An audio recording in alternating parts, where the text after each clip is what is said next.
I thought you just wanted to Well, for now, but if it's like 1:59, I'll start shooting it. If I don't, I'll miss some more. You know, as a great cameraman, you gotta anticipate. Well, it's a way the receiver's going to be. You shot your stuff a little bit.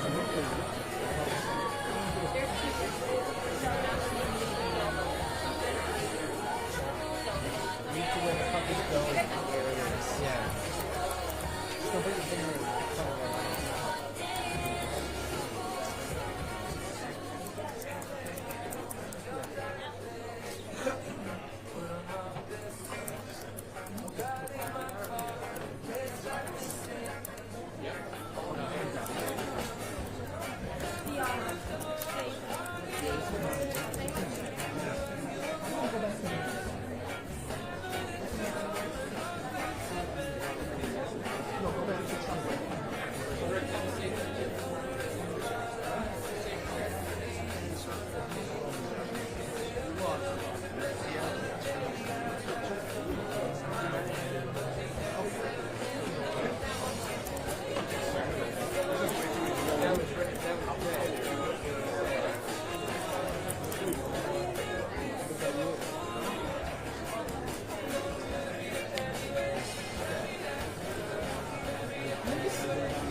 Very good.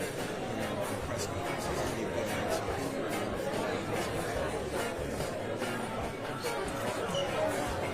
Remember Rodgers, the basis, we were in Germany. I see they and then Rod up in Orleans pretty soon.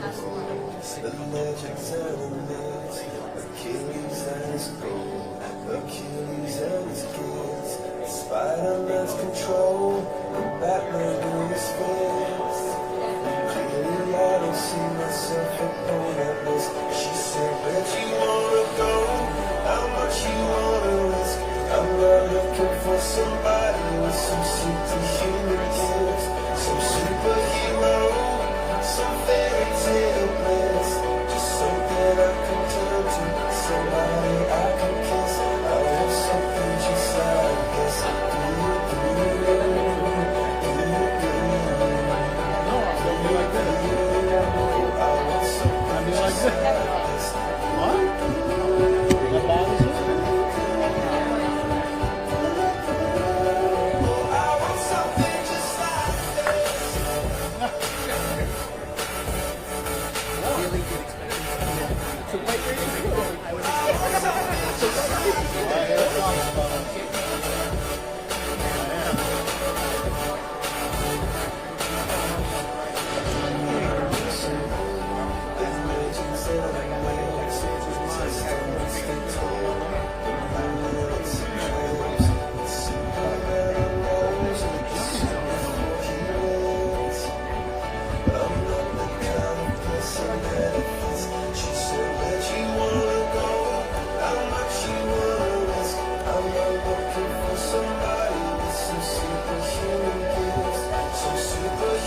everybody. I'm Eric Delphin with the New York Jets.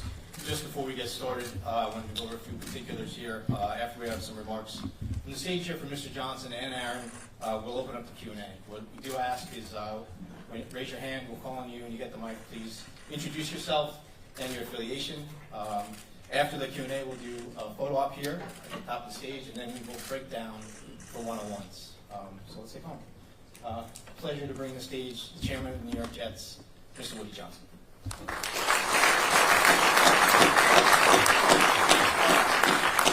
you, Eric. Good afternoon, everybody. How are you all doing? Really good. This is a happy day for my brother and I, for the organization here, and especially for the Jets fans all over. The fact that we're here today is really a testament to what's been going on here and what the coach and the general manager and the staff has built over the last 2 years. The culture that enabled us to attract somebody of the caliber that we're looking at right now, Aaron Rodgers, Hall of Famer, future Hall of Famer. Aaron is a tremendous player, is an understatement, and he makes everybody around him better. And we're so happy to have him. We are delighted and happy. We couldn't be happier to have him as a New York Jet. I just like have a round of applause right there.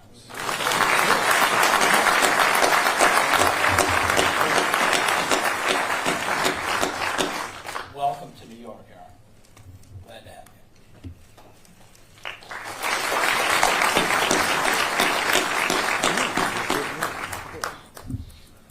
I thought you were supposed to shake my hand.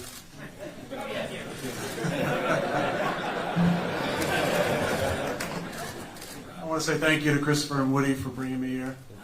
Obviously, Coach Sala, Joe Douglas, my agent, Dave Dunn. This is a surreal day for me.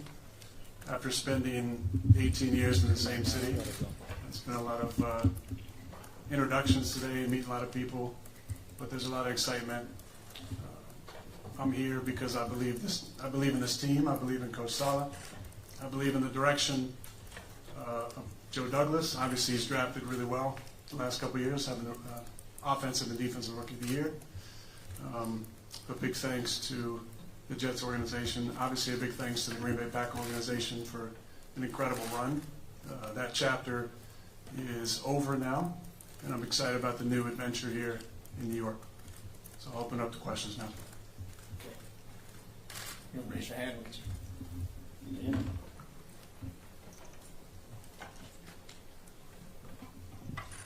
Hi, Aaron. Welcome. Congratulations. Tina Cervasio from Fox 5 New York. So you mentioned the draft just now, and you believe in the direction that Joe Douglas is taking the team, but what really attracted you to make you start thinking that the New York Jets would be the next team you would play for? Well, they smoked us last year, so I knew they had a good team. We got to practice against them a couple years ago, and I got to get to know Robert a little bit more. And I've always loved what he's all about. We played him in San Fran a few times, and mostly they got the best of us. But I liked the way that he was leading, his coaching style. A big reason I'm here, I got to mention, is Nathaniel Hackett, who's here. Hack and I became really close friends for 3 years in Green Bay, and I love him like a brother, and I believe in him, and I'm really happy to be back working with him again. Obviously, Joe has got a great track record so far of drafting some incredible players, but it takes a system, and obviously Robert has the right sauce, so I'm excited about getting to work with him and Brick and Mark Kwan, former teammate of mine, and it's a great staff. But you know, I'm an old guy, so I want to be a part of a team that can win it all, and I believe that this is a place we can get that done. Over here. Rich. Hi, Aaron. Rich Salini, ESPN. It's been about 6 weeks. Hey, it's been about 6 weeks since you said on McAfee that you wanted to play for the Jets. So I'm just curious, what was it like? This process lasted a pretty long time, longer than people expected. What was it like for you waiting the 6 weeks? And was there any point where you thought maybe that this trade would not happen? And when did you know for sure that you were going to be a Jet? Not really. I believed it was going to happen the entire time. Just a matter of, I think, waiting each other out. My intention coming out of the darkness was to pursue this opportunity. and I enjoyed the meeting with, Woody and Christopher came out. These two guys, Hack, Jaime, and I just got a great feel with all those guys about the possibility. And as I leaned into it, getting back into some more strenuous workouts, I just really believe that this was where I was supposed to be. A lot of things had to come together, and I believe there was some major synchronization to make this happen. But I'm excited about the opportunity here. I always believed this was possible, and things moved pretty quickly on Monday, and thankfully I'm here now. Bruce.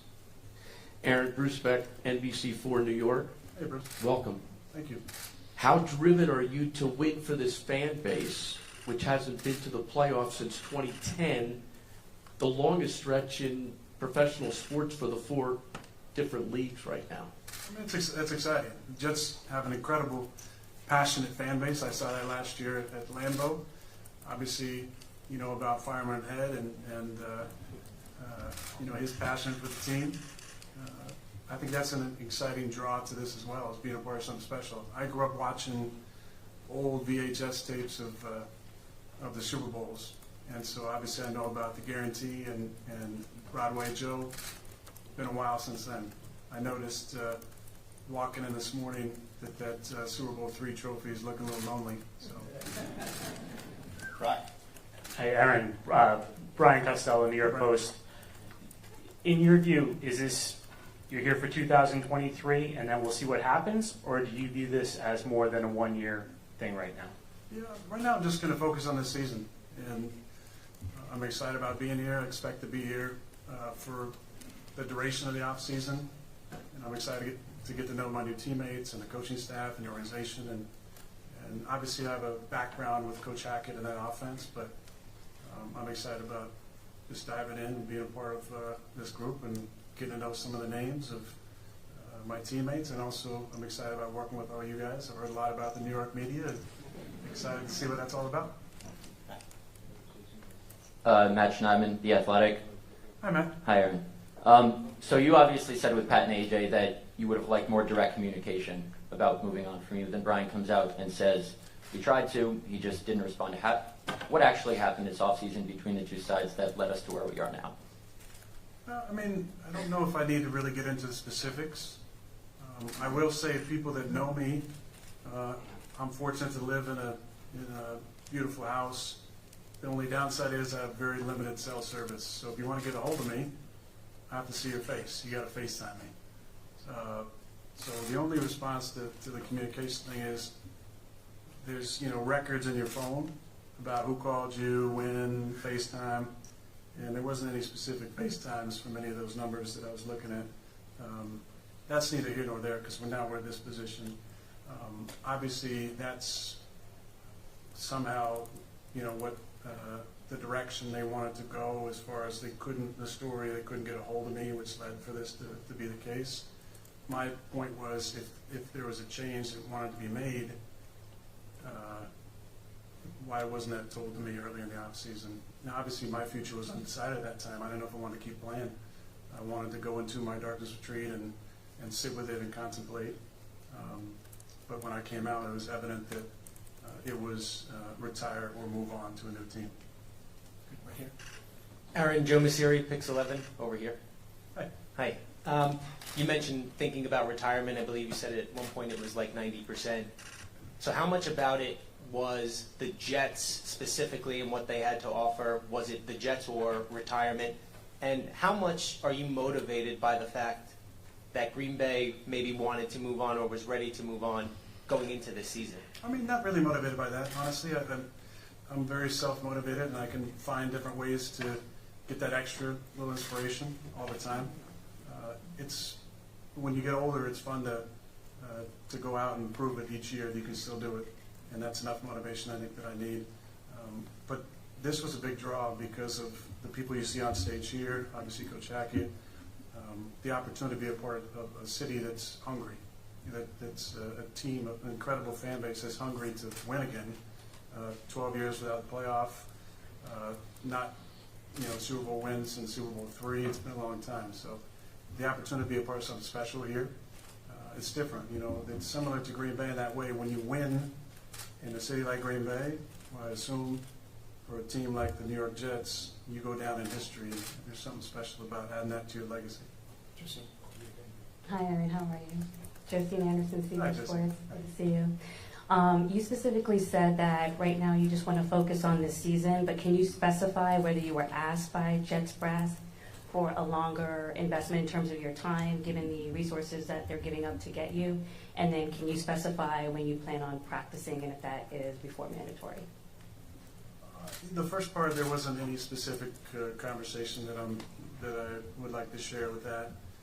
Again, I'm an older player, so there's a lot more than just the playing part. There's the body part that comes into play. But the reason I take care of myself is to allow myself to continue to play into my 40s. And I always dreamt about being a starter at 40. I'll turn 40 in December of this year. But I'm going to be here for the foreseeable future. I think it's important.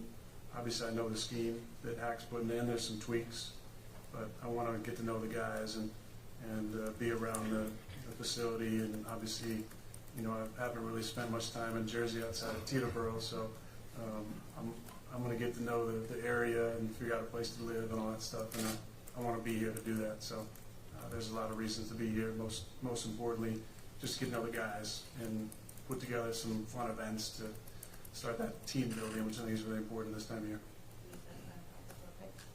When you plan on practice? Yeah, does tomorrow count? Yeah. Tomorrow, I'll be in there tomorrow. Yeah.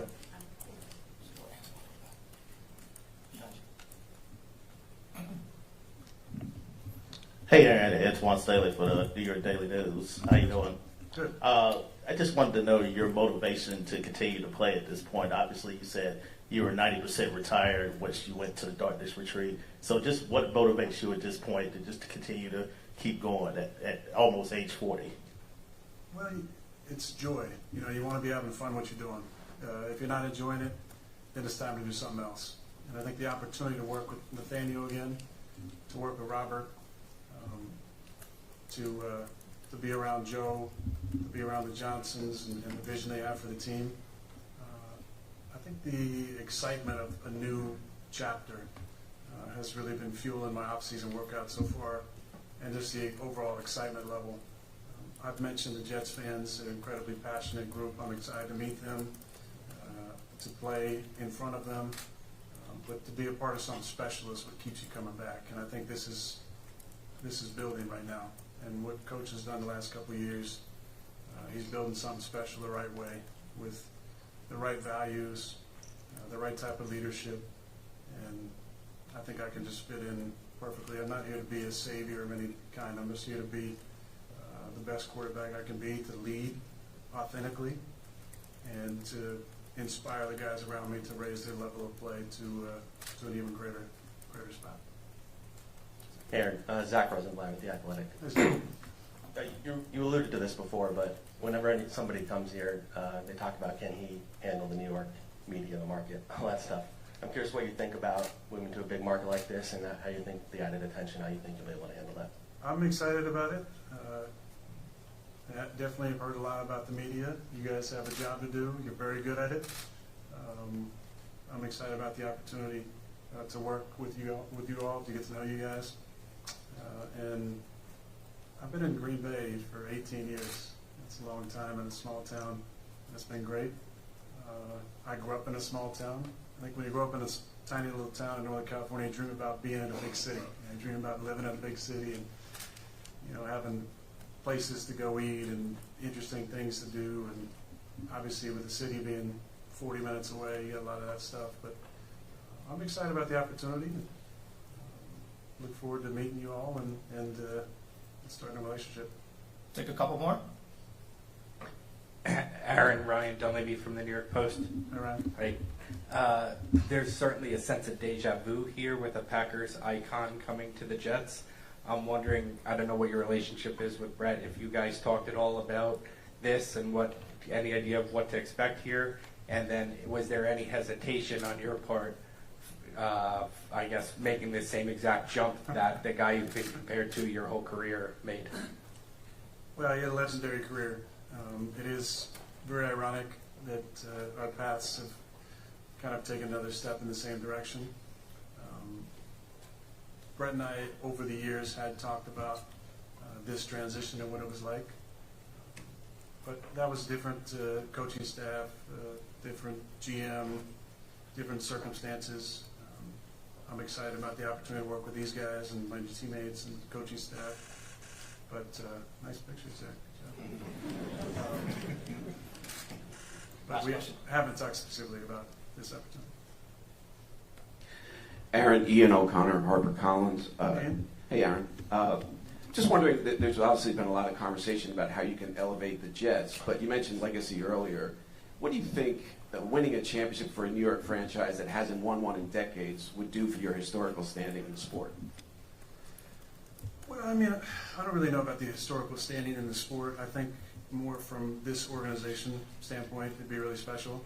There's some iconic names that have played here, probably none more iconic than number 12.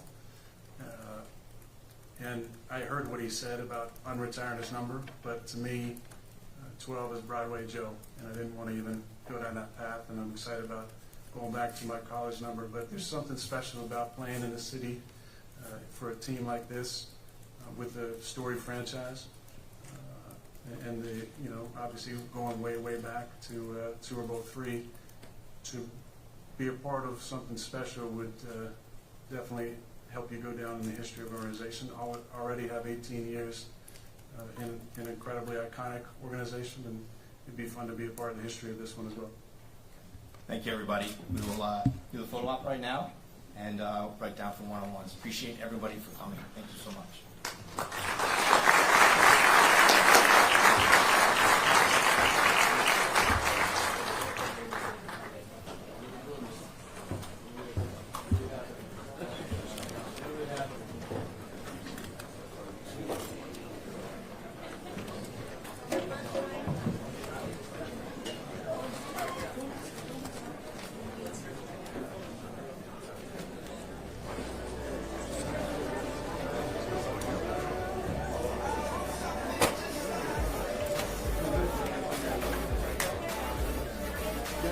Down, my man.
Aaron, for back here.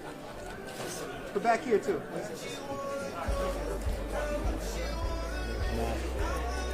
Yeah. No, only for the floor. Yeah, guys.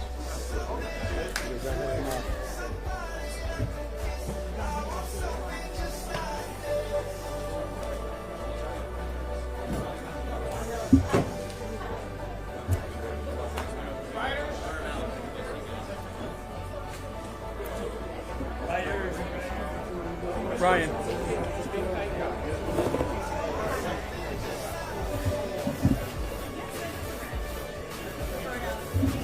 English.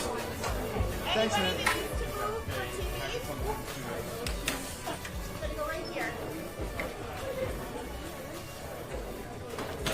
What's this say? Steve? You okay? Do we have a stick? Yeah, we're going to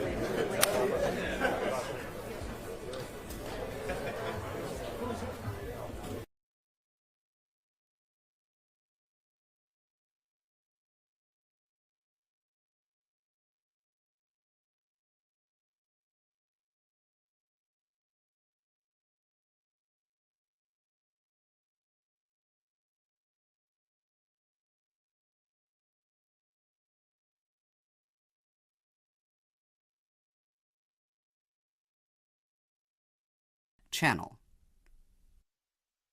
Channel check. Right channel. Right channel. Right channel. Channel check. Left channel. Left channel. Left channel. Channel check. Right channel.